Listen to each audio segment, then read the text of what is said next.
orgasm discharges that energy. And that's okay. That's wonderful and that's beautiful. But over time, over the period of 2, 3, 4 weeks, if you're cultivating that energy, you're actually sort of supercharging your nervous system.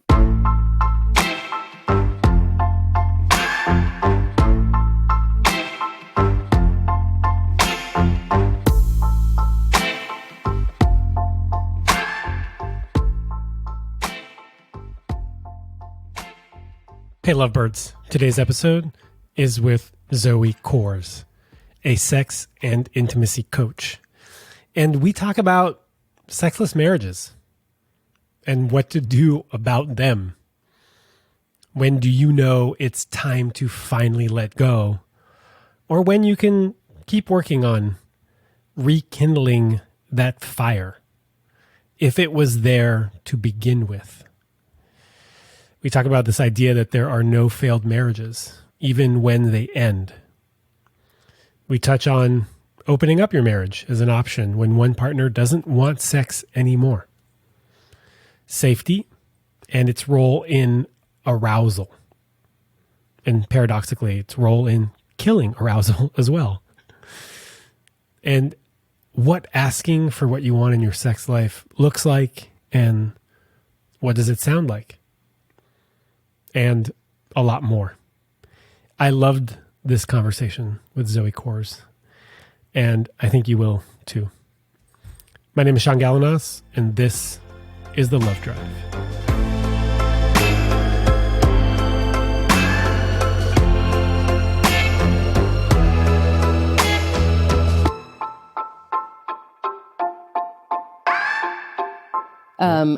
I'm ready. Okay, I'm ready.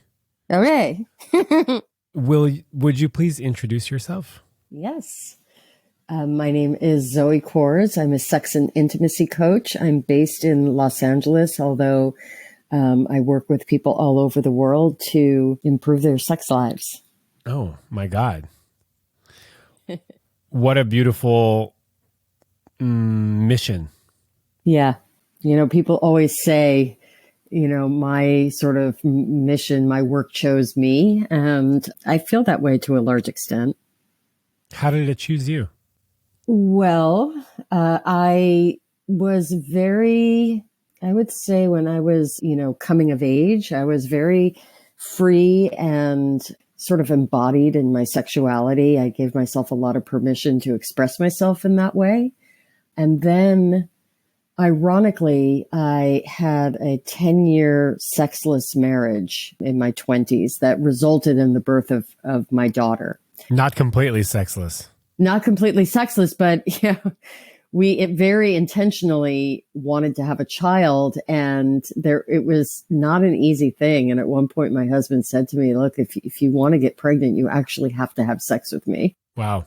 Yeah. So what's so fascinating to me, and still to this day sort of feels a little bit mind-boggling, is that I sort of lived for 10 years really not desiring my husband, and I love him. We're like brother and sister. And of course, we've raised this amazing woman together. She's going to be 23 soon. So it wasn't that I didn't love him or that I didn't find him attractive, physically, or that I didn't like who he was. And it just left me completely puzzled. And then at that point, I kind of set forth on a mission to deconstruct what was going on with me. I am so curious what made you stay despite there not being any sort of sexual attraction. Yeah, I'm curious too. I think we were good partners. We had a band together.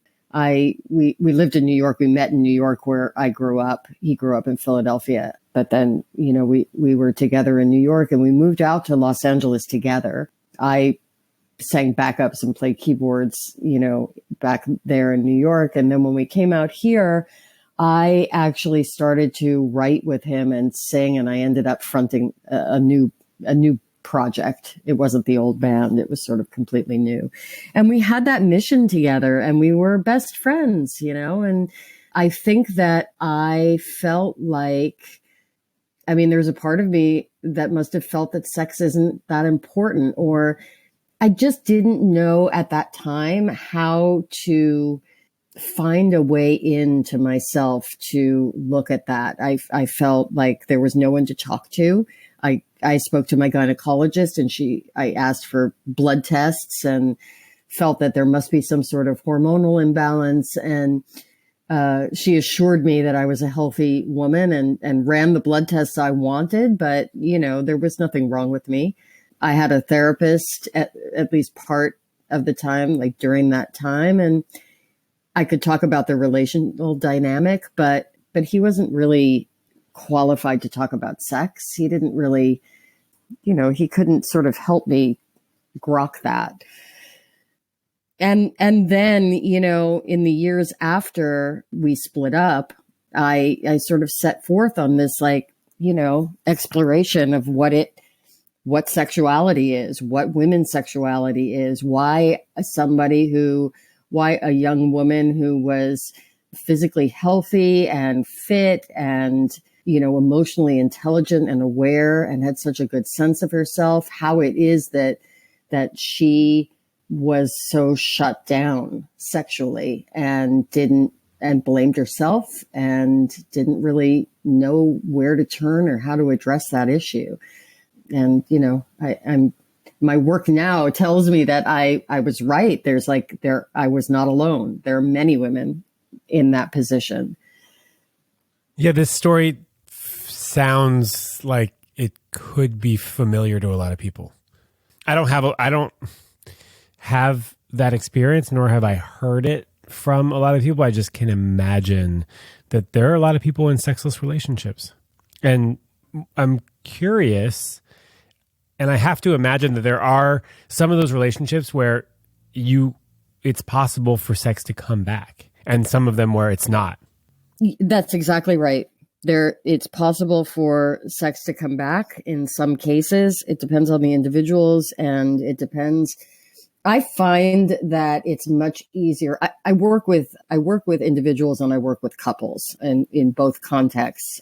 And I find that pretty consistently, if a couple has had a real, if there's something to go back to, if they had an initial great chemistry or connection and there was a spark there and sex was good, it's easier to get back to that, to sort of peel away the trauma of, living years together and dealing with life and growing apart. It's easier to find your way back to each other than it is to create chemistry that was never there. Wow. That makes a lot of sense. Yeah. If it was never there to begin with, what are you going back to? You have to start from scratch. Yes.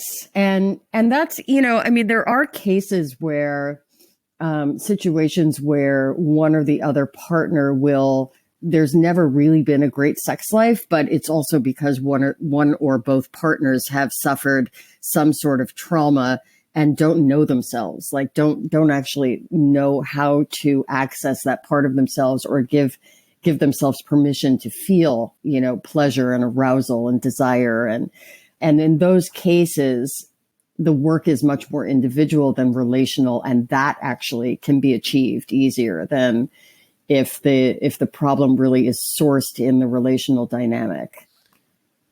I can just imagine someone who's in a relationship right now where there isn't a lot of sexual chemistry, and they sort of hold on to that, right? That maybe one of us has some sort of block or trauma that can be unlocked for us to finally have the kind of sex life that I've always wanted to. And that might not be the case.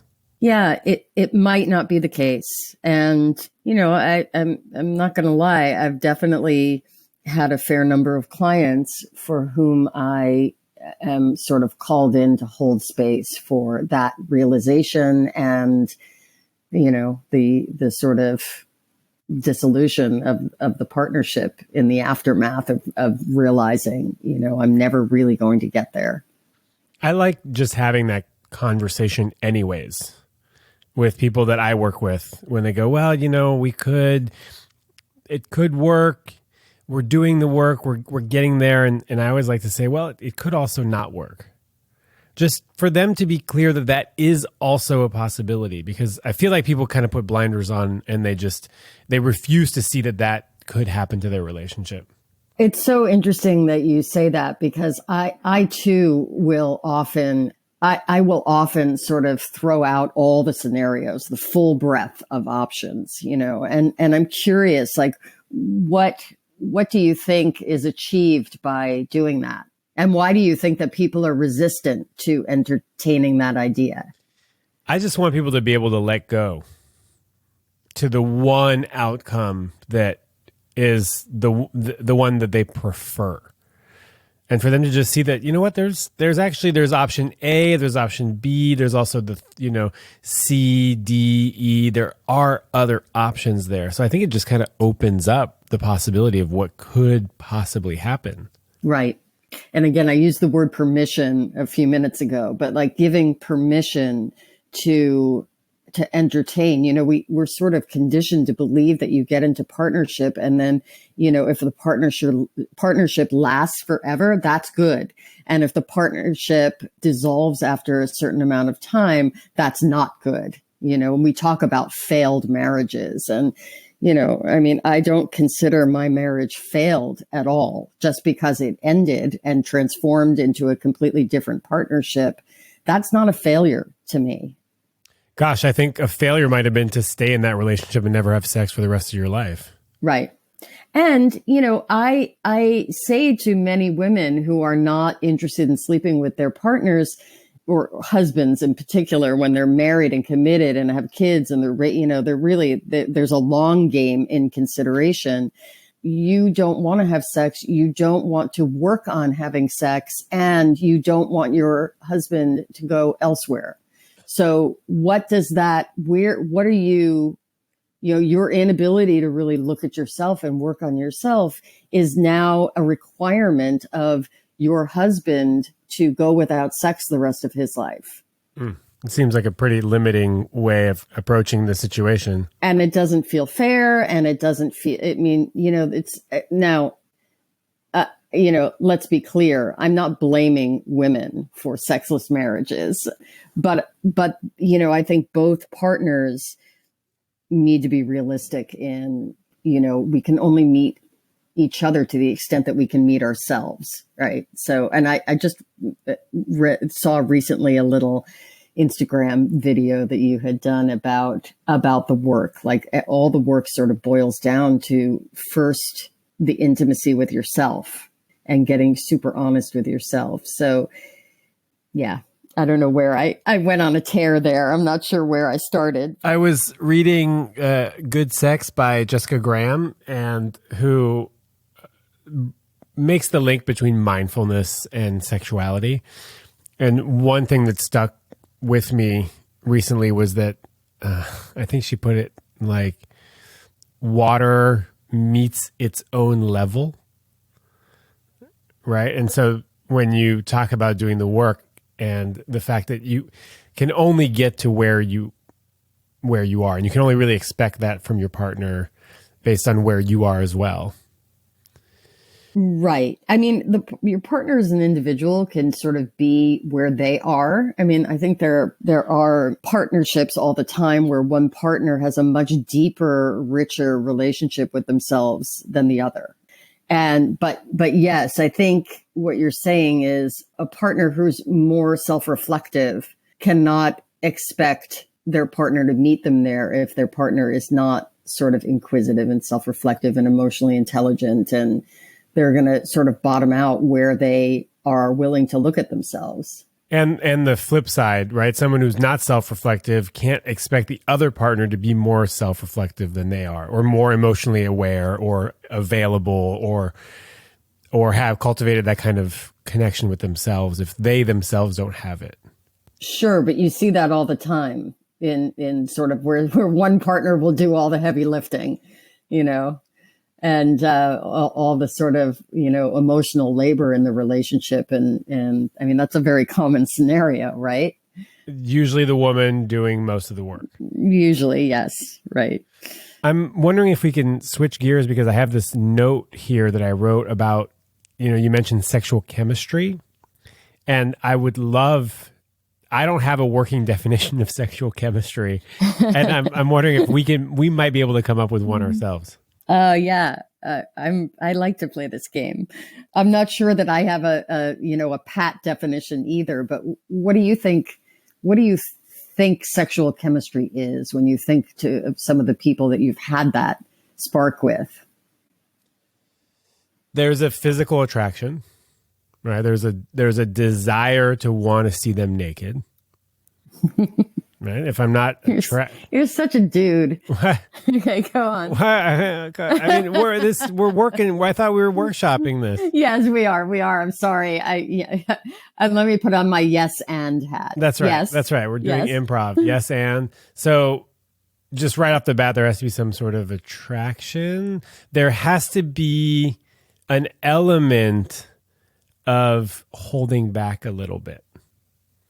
So I don't want to call it a game because I don't think it's a game, but there has to be some sort of like dance that happens between the partners where it's not just full open cards on the table. So a little bit of mystery. There has to be some mystery. There's the unknown hormonal pheromonal component.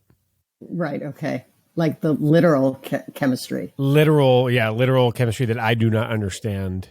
There might be the genetic attraction, right? Attracted to people that are genetically different than ourselves so that we can create more robust offspring. There is probably a little dusting of maybe fear or something that comes and challenges the attachment style, like an element of it not being a good fit. You mean in order for there to be chemistry, there has to be a little bit of like forbiddenness or danger, or like this is likely not a good fit? It's not necessary for that to be present, but it often is present.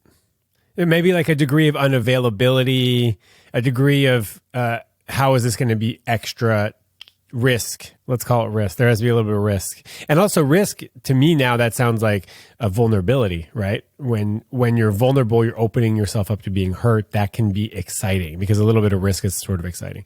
All right, that's what I have so far. Can you have sexual chemistry with someone who is a good partner? Yeah. Potentially? For sure. Definitely. For sure. Okay. Yeah, 100%. Okay. I accept all of those conditions. I agree with all of those conditions. I think the way I personally think about like whether I have chemistry with someone, it's often like I will often feel like there's an aspect of they feel like home. And I don't mean that in like a storytelling, I want to set up a lifetime partnership with this person, but they feel, the other term that I use quite frequently is like vibrational match. There's an energy there that allows me to relax into the vibe and the connection and my own, like a freedom. There's a freedom to express myself, that my self-expression, sexual self-expression will be received. And so it matters little whether it's like the dude at the bar or, a friend that suddenly we look at each other and there's that moment of like, hey, or whatever, like the circumstances don't matter at all. But when there's there can often sort of like a moment can present itself where all of a sudden I feel open and relaxed in a connection. Safe. Yeah. There's an element of safety there. There's an element of safety. I read Naomi Wolf's book, Vagina, and she talks about this idea that safety is required for women's arousal to be present. What do you think about that? But when I was thinking about I had a really lovely morning to myself, sort of preparing to have this conversation with you. And I was thinking, knowing that we were going to likely talk about women's sexuality. And I thought to myself, especially in the light of the recent Harvey Weinstein verdict coming down and that whole, saga over the last few years. One of the things that I articulated for myself this morning is exactly that women's sexuality, there needs to be a certain level of safety, and that we really suck at our understanding of how to make that happen. And even around, like, we don't know how to have conversations about consent. We make consent out to be this incredibly complicated and confusing topic. And it's really just such a no-brainer, in my opinion.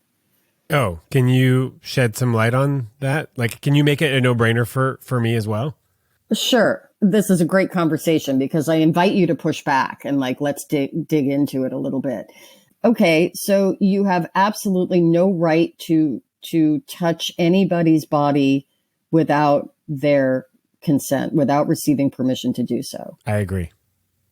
Period. Yeah, not even a hug. No, not even a hug. And we make bids. Like I make. So I just finished doing an event, a live event, where a lot of hugs were given, and I would say, "Would you like a hug?" And one of my prompts was, thank your partner, because there was exercises, give them a hug or a high five. But what I could have said was give them a hug or a high five if they want one. So I'm with you. Okay, got it.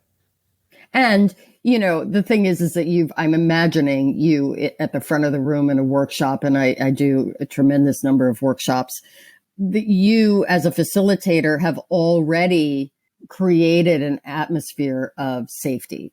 Right. So there is a sort of, by the end of a workshop, people are comfortable and bonded and open, and they've been vulnerable. And so there's a lot of sort of underlying permission, and you can start to tell. And when you're in a relationship with someone, you learn their language, you learn their body language, you develop a little bit of a shorthand for consent. But I don't know. What do you think? Why do you think that's so unclear to people? Which part? That you're not allowed to touch anybody without their permission? Yeah. We're probably conditioned to receive touch from the age of, a day old, right? So we're always, I don't know. I'm not a therapist, but it feels like people touch children all the time, right? And for a part of your life, you don't have a choice. People have to care for you because you cannot care for yourself. So there's this element of okay, well, people are going to touch me. And then at some point, it never transitions to, or rarely transitions to, permission-based touch. It just continues. Give your uncle a hug, all this, these messages that your body is not really yours. It's for other people's pleasure. And then I think that's just the script that goes on forever and ever, until you find yourself 30 or 40 years old, wondering why you can't say no, wondering why you can't ask for what you want, and you don't know how to get out of this mess. My guess, I don't know, psychological assessment. Sure. I think that's also the case. I think that you can look back through the history of, masculine and feminine roles and how those sort of, tropes are sort of communicated and passed down through generations, and then, and show up in media and all of that. I do think, and this isn't the venue to get on a soapbox about the patriarchy, but I do think that there's just a lot of layers and layers of conditioning. But it does feel to me like the level of entitlement to someone's else's body, it does baffle me a little bit, and why people rail against that. And listen, I think women, a lot of what I do in terms of educating, sex education, and sort of empowering women and emboldening them to have agency and sovereignty over themselves, has to do a lot with our sort of inability to say, no, or even to say yes, a clear yes, a clear no, or a clear, like, I know I said yes 10 minutes ago, but I'm actually revoking consent right now, I don't feel like it anymore. Yeah, right. I've changed my mind. One of the issues, there's a lack of sovereignty. There's a lack of probably knowing that you're going to be safe saying no. There's a lack of knowing that you can say no. And then there's also a lack of language. How do I say no? And there's a fear of how, oh gosh, there's so many different fears. There's a fear of how that no will be interpreted and how that no will make the other person feel. And if you're a woman, there's a good chance that you have some people pleasing. Hell, if you're a human, I have some people pleasing tendencies, not as much as some women that I know that are just really don't know how to say no and don't know that it's okay to say no. Well, and I can guarantee every woman listening to this and every woman that I talk about has found themselves at one time or another in a situation where they wanted to say no and they felt like their physical safety would be threatened. Right. And so, then there's the like sort of grin and bear it and get, the path of least resistance to get this guy out the door. Yeah. Surviving this next, moment. Yeah. Right. Gosh, it feels like sort of an insurmountable problem. I actually think that the Me Too movement is the beginning of a huge shift and a huge bump in consciousness around all of this. And I feel hopeful. Thank God. Yeah, I do. I mean, we're having a conversation that we never had before. And there's a process that, to sort of, I mean, that's the first thing. You can't really let go of something that you don't even know that you're holding. So the awareness around this issue is huge. I'll piggyback off of your hope then. I'll ride your hope wave. Okay. I guess I kind of struggle because most of my audience is women and men aren't really listening. I mean, okay, guys that are listening to this podcast, I hear you. I know that you're listening. There aren't a lot of you listening. I mean, I have gotten messages from men saying, yo, I'm listening. Because I sometimes say dudes aren't listening. And anyways, so a few of you are listening. And if you're listening, thank you so much.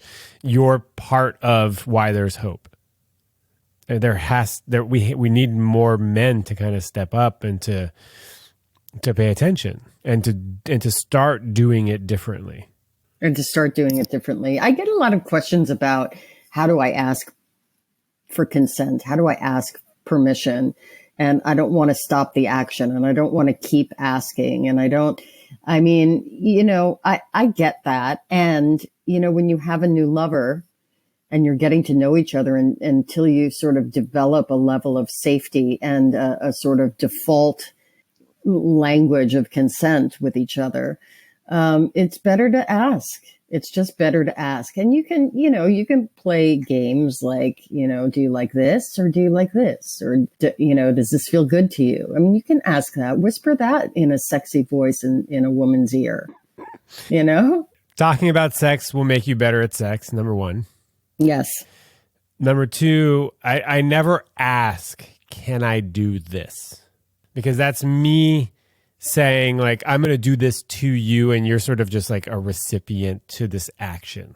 What I say is I'd really love to go down on you.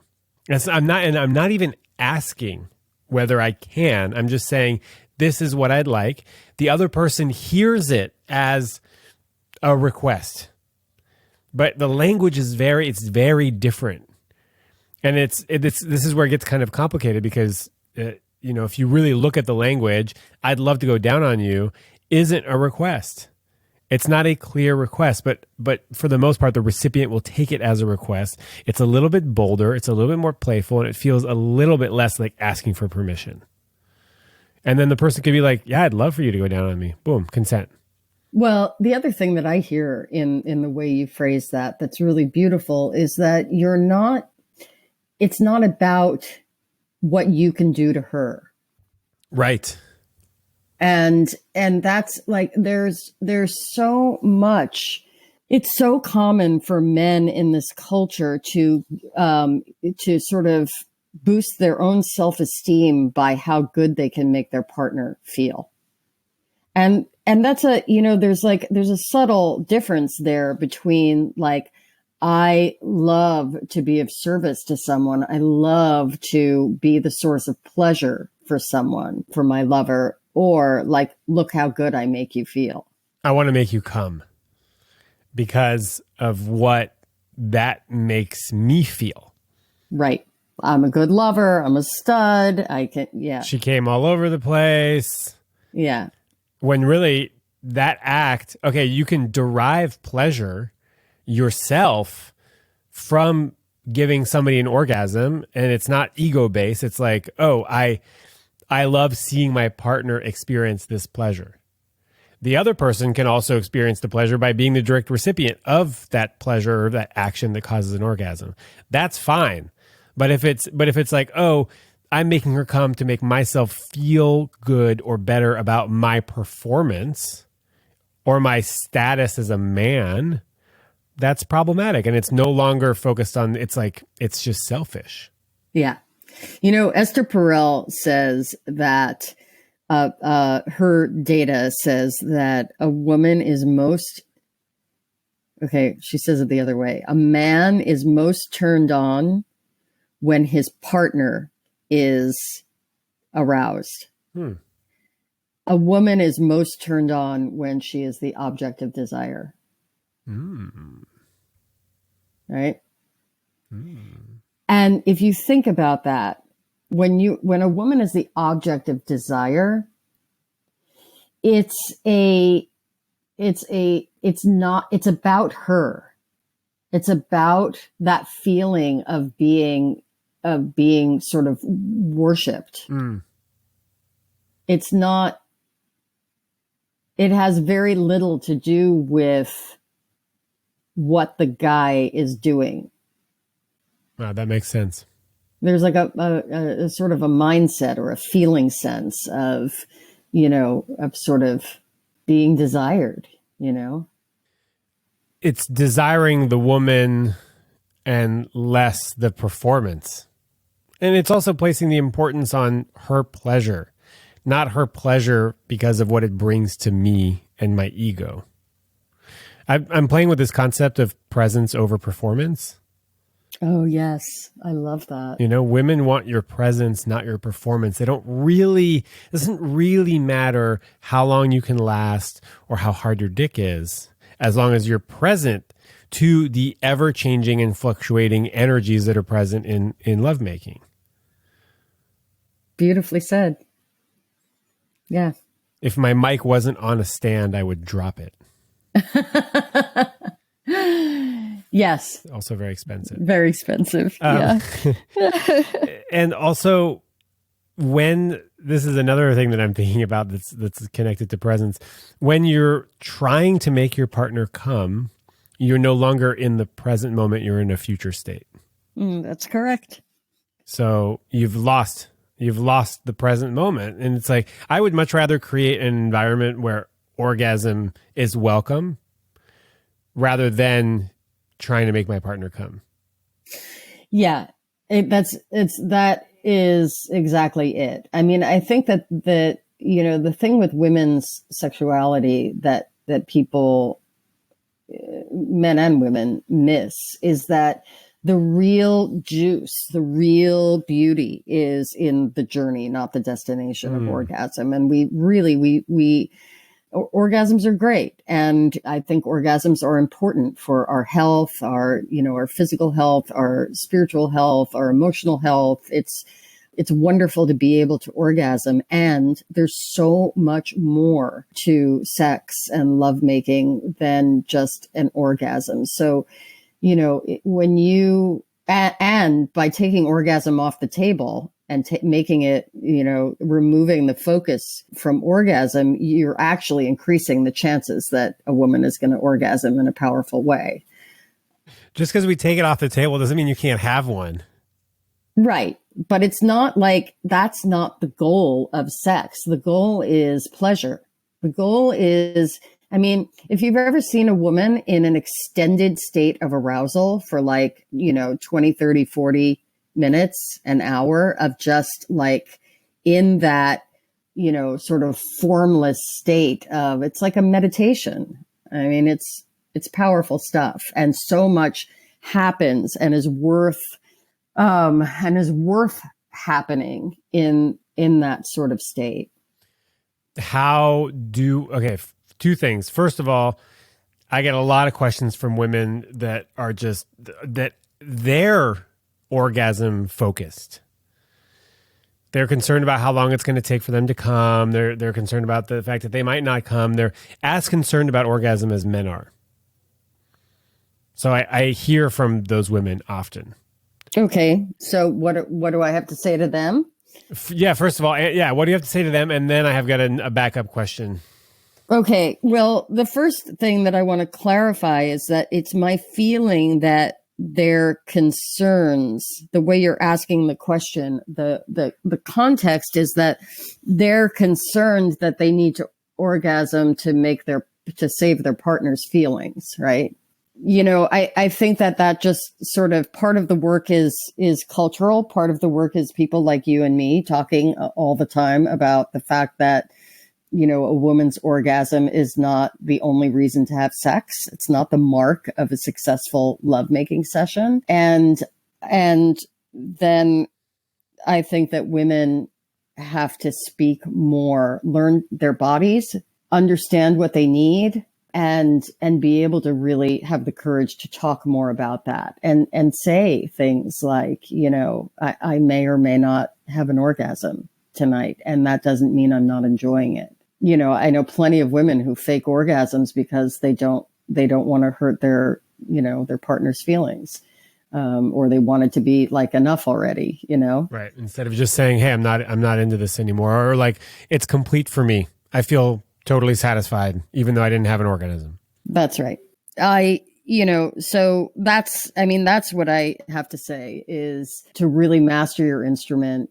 Really, one of the main healing modalities that I work with men and women, but particularly women, both really, but is to completely shift the way you're self-pleasuring, to really, really create a completely different experience of masturbation and self-pleasuring. And I find it's a great modality, even for like emotional work, for trauma healing, for all kinds of things.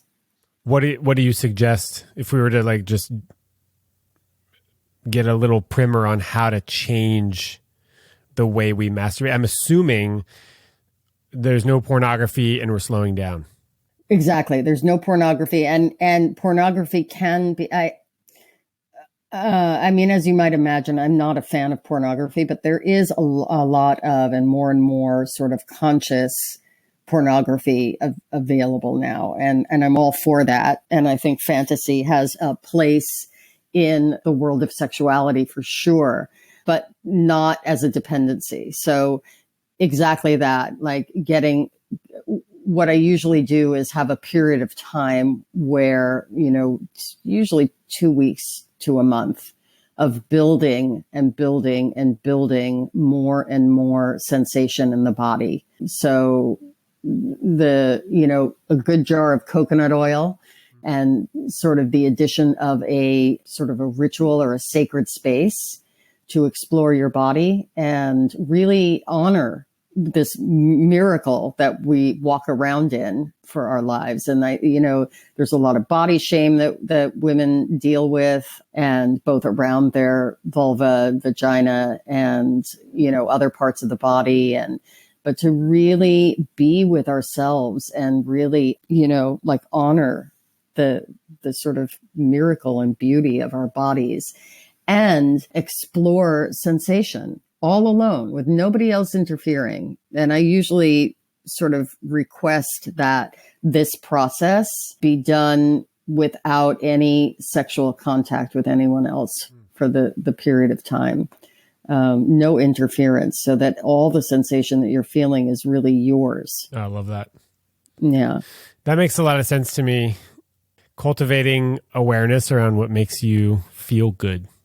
what sensations are pleasurable, and then eventually developing the language required to communicate that to somebody else, right? Or to say that I like it this way, or I'd prefer it if it was a little bit slower, or a little bit softer, or a little bit firmer, or, more of a circular motion, or, hey, how about I just show you what really works for me, and getting comfortable and developing the courage required to have those conversations with your lover.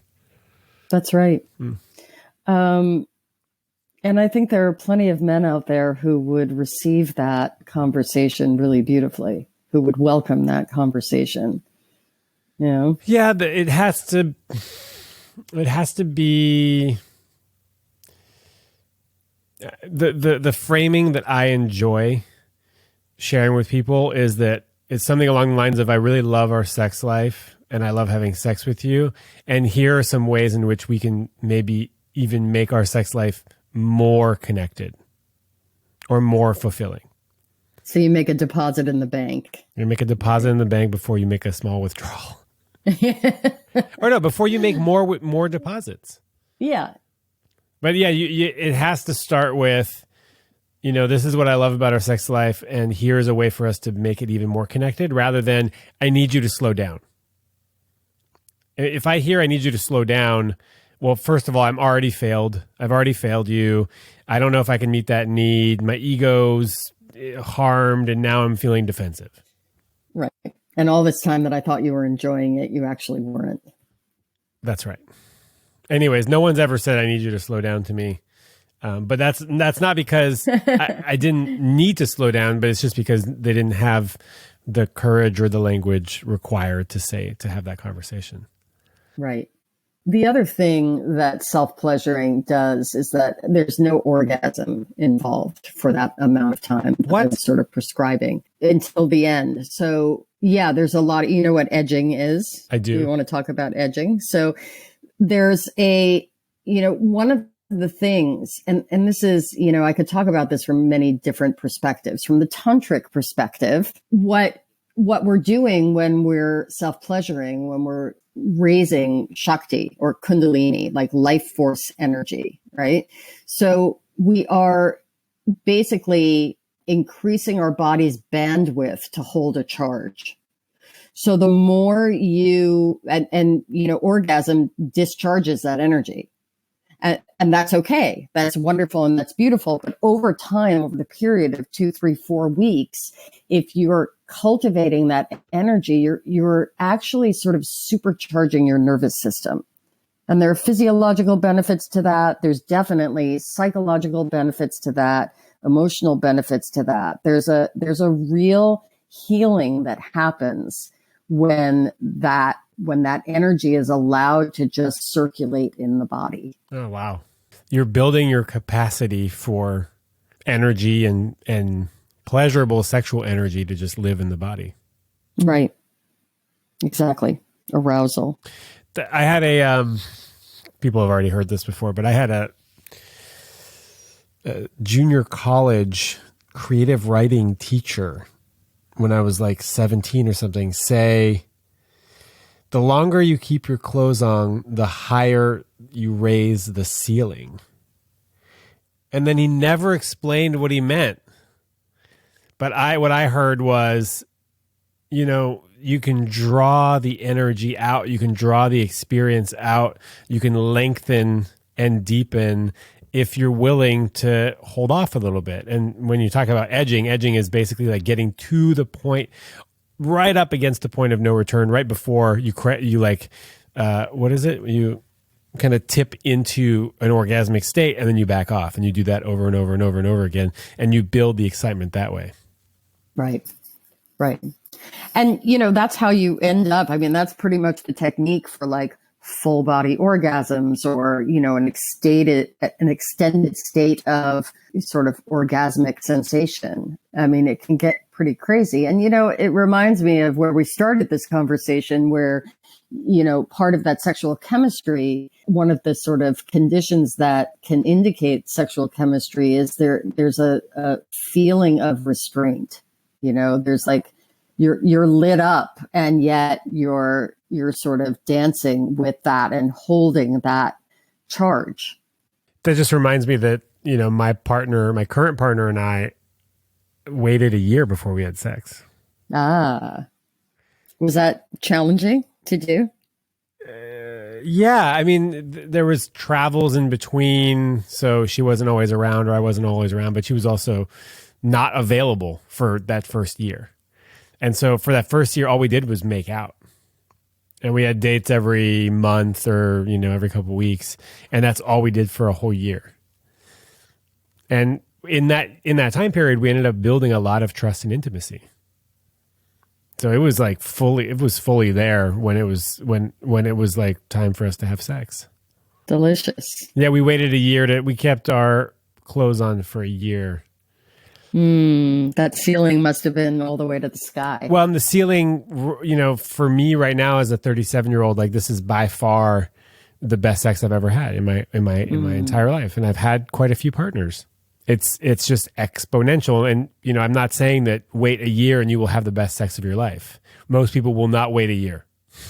They won't even wait a month. But, there's like we have incredible sexual chemistry. And this actually reminds me of the thing that we started with. You had tests, right? You had tests run to see if there was something wrong with you. And I was hanging out with my buddy and I had like no libido and I was just like kind of blah about life. And the guy goes, dude, your testosterone must be in the toilet. You got to go get tested. And I went and I got tested. And my T levels were like totally right in the middle, like super average for my age. So there was nothing wrong with me, but man, is my libido now like through the roof. So for me, it's really about the person. Sure. And I think it's worth also just saying that all of us, men and women and, non-binary folk and, all human beings go through waves of being, supercharged sexually and then more quiet sexually. I think, and there are many, many, many things that contribute to that.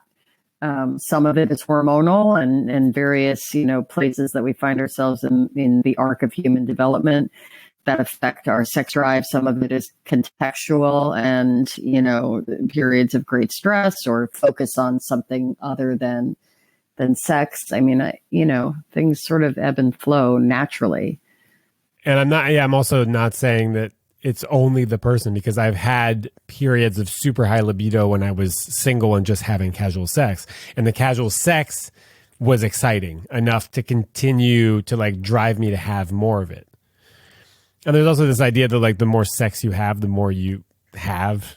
Like it's around, you're sexually charged, there's like feelings of validation and, you feel like a successful person. And so then that is magnetic and more people want some of that. You have that swagger. Get that swagger, yeah. I get a pep. There's a pep in your step. Yeah. So the second part of the question that I wanted to touch on is, how can we create an orgasmic environment? So, right, so less focusing on the orgasm and how can we create an orgasmic environment? Part one of that question was focus on self, right? Develop the kind of self-pleasuring practice that is ritualistic and intentional and focus on slowing down and on bringing sensation into the body. So that's one piece. How do we create an orgasmic environment with another person? Yeah, that's such a great question. I love the intent behind that question. We talk a little bit about safety, and one of the things that I'm not sure if I'm speaking personally or sort of professionally when I say this, but there's a certain level of spaciousness that needs to exist in a safe environment, in a sexually safe environment, which, is another way of sort of saying an orgasmic environment, an environment that's safe for a woman to let go into the state of orgasm. And so, yeah, I think there is I'm just going to try to spit a bunch of words out and hope they coalesce into something meaningful here. Got it. We'll put them all, we'll glue them all together. Okay, good. Like refrigerator poetry, those magnets. You know, I think that when a woman is reaching like a heightened state of arousal and sort of moving in the direction of what will eventually be an orgasm, if she is able to sort of relax into that expansion with no pressure, then that's an environment that will sort of foster that. The more that there is like that she's going to have to manage expectations, feelings, conversation, or, you know, imagined or real in the sort of dynamic, the more she's going to struggle to really be able to let go. She has to be free to really just relax into her own body. So what does that tell you? How do you create that, you know, by the way that you show up for a woman? You know, don't make it about you. Yeah, I've had a lot of casual sex where so as you were saying this, I was thinking, oh, this happens in a relationship in which people know each other and they've had these conversations and we know that there's no pressure and we know that there's no focus on orgasm. And then I also was reminded of the fact that I can be like that with a casual person as well, with a one-night stand. I could have a one-night stand where there's no pressure to do anything that the other person doesn't want to do, or for them to do anything that I want them to do. There's no expectation that we're doing this so that we have an orgasm. And we are just here to connect one naked body with another. And seeing what can we co-create, right? So the intention isn't let's fuck to have orgasms, but like what can you and I do together? Where do our desires meet, right? Let's say I want all these. It's like the Venn diagram. I've got my circle of the shit I want. You've got your circle of the shit you want. What's in the middle? And can we do that? Yeah, many of my most powerful sexual experiences have been with people that I didn't really know. Mm. And I think you're speaking to that right now in a way, you know, like we have no expectations of each other. We have no investment in each other. We're just here, soul to soul, body to body, meeting to do this dance and see what happens. And that's something that honestly, it needs to be cultivated more, even in a long-term relationship. And a bunch of the work that I do is like leaving the sort of the business of life outside the bedroom door, and really showing up, you know, whether it's the eye gazing to cultivate presence, whether it's the work on ourselves to sort of provide space for both individuals to unravel the sort of all of those intertwined, you know, threads or tentacles, and to just show up in that purity of space together that, you know, allows for a thriving sexual connection. Yeah. I'm reminded that you can have that with someone that you don't know. And that it might even, if it's the right person, it can be easy to foster that kind of environment because you don't have the story. You don't have the to-do list together and you don't have all of the disappointment and the long-term, all that stuff. So it's possible to create that environment. And like you said, I've also had some very powerful sexual experiences with people I didn't know very, very well. And then it's also extremely possible to have that with your long-term partner. And it's going to require, like you said, to leave a lot of that stuff at the door and to meet in the bedroom or the living room or whatever in a intentional way. We're here to explore sexuality together. And you really, I mean, you can't be in your mind and your body at the same time. If you want to fully be in your body, you have to get out of your brain, get out of your head. Yeah, I have a module on that on my Intro to Great Sex workshop, which is how to get out of your head and into your body. And I have a variety of different strategies. One of them is to name the thing that's in your head. Whatever it is. Sometimes it's like, oh, the story I'm telling myself is that I'm taking too long to orgasm. Oh, babe, I'm not even here to give you an orgasm. I'm here to just like eat you out until either my tongue gets tired or you want to do something else.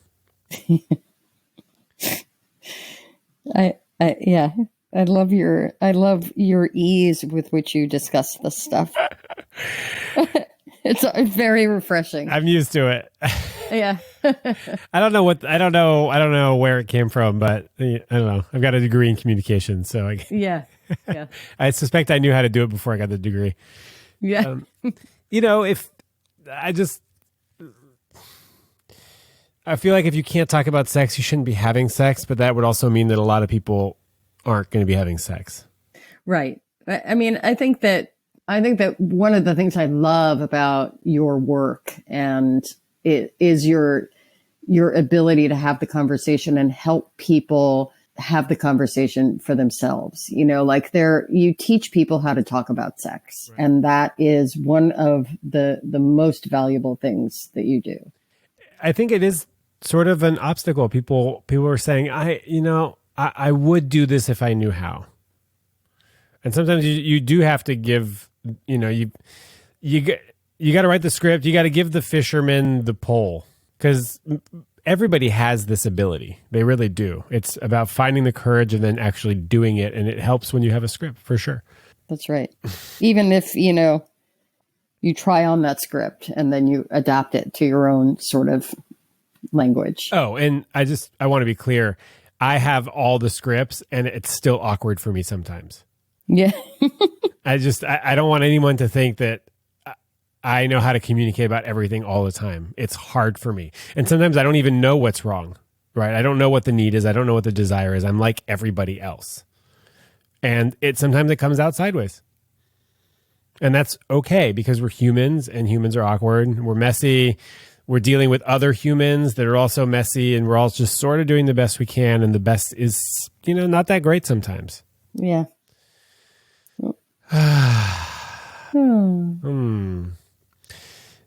We should let's just leave people on how to create an orgasmic environment. Yeah. I mean, I sort of think, I gave a very sort of esoteric answer. It's not necessarily practical.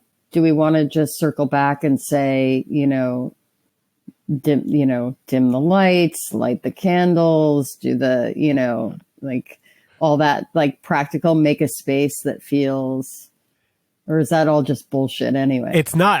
I for sure dim the lights. I for sure have dimmers on every single switch in my apartment, including the bathroom, because who wants bright lights in the middle of lovemaking when you got to go pee?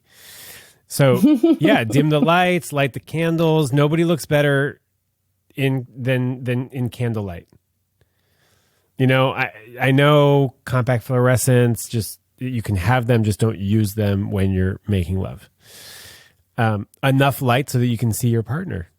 Yeah, enough light that you can see your partner. But then the other thing is that it's a fine line. Like you want to be able to provide a sort of environment where a woman doesn't feel like she has to perform, because it's not about.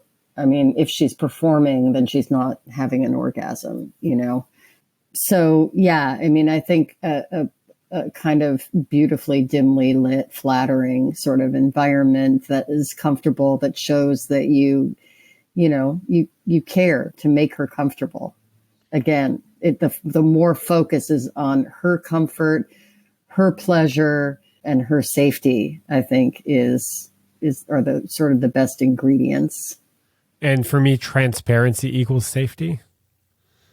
So letting the person know what your desires are, what your fears are, what your boundaries are. I mean, there's a practice called desires, fears, and boundaries, where you take turns sharing what your desire, your fear, and your boundary is. Very, very basic. Also, it clues you in on what are they available for, what are they scared of, and what are they not available for. And that's just a lot of information that we just don't normally have before we have sex with somebody. What if you knew that your partner wanted a erotic massage, wanted you to eat their ass for the first time, which is something that she's totally scared of because she doesn't want you to think that she's freaky, but that would actually really turn her on. What if you knew all that ahead of time? We don't normally talk about this. I mean, it's like all the information is available if you choose to talk about it. Literally like a shortcut to your partner's pleasure. The whole manual is there. I mean, of course, they have to know. Right now we're going back to to know yourself and spend time cultivating the awareness around what feels good, what doesn't feel good. That's step one, really, so that you can then talk about it and you can then share with your partner what it's going to take for you to like not only have an orgasm, but to feel good and to feel safe and to feel aroused. And to relax into and surrender to another person. Yeah. And ourselves ultimately. The point of orgasm, the very point of orgasm is an individual experience. It's not relational. And it's possible to time them.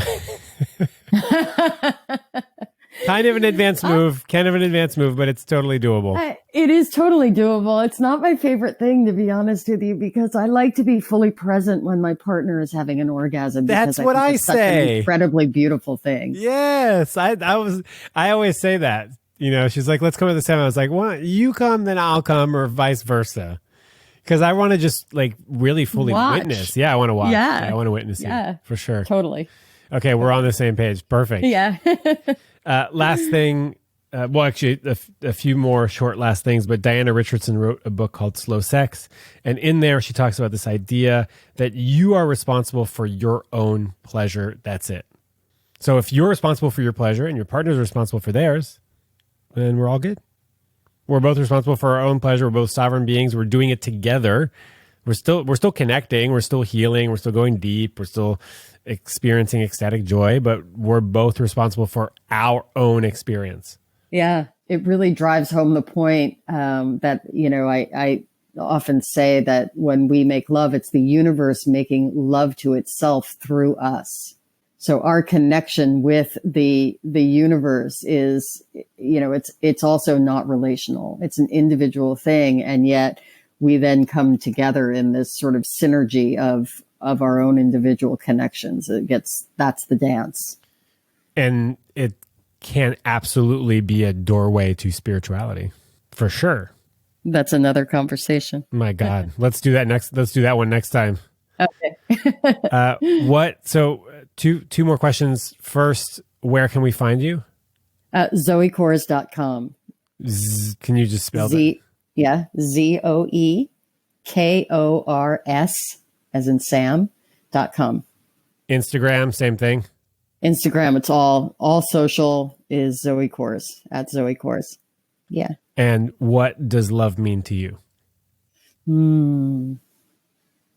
Boy, what does love mean to me?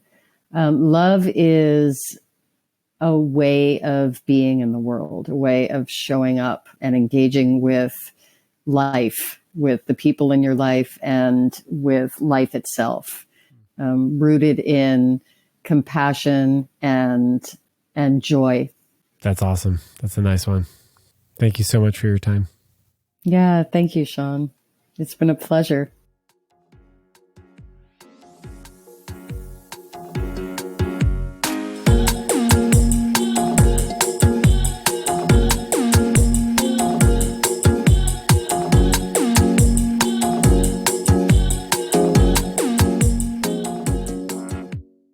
All right, lovebirds, thank you so much for spending this time with Zoe and me this week.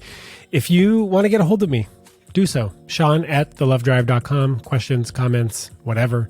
If you need some coaching, you can go to my website, thelovedrive.com/coaching to learn more. And check out the workshops that I host. I have one on great sex, one on modern dating, one on healthy communication, and another one that's running right now on emotional availability. Go to thelovedrive.com/workshops and have a beautiful week.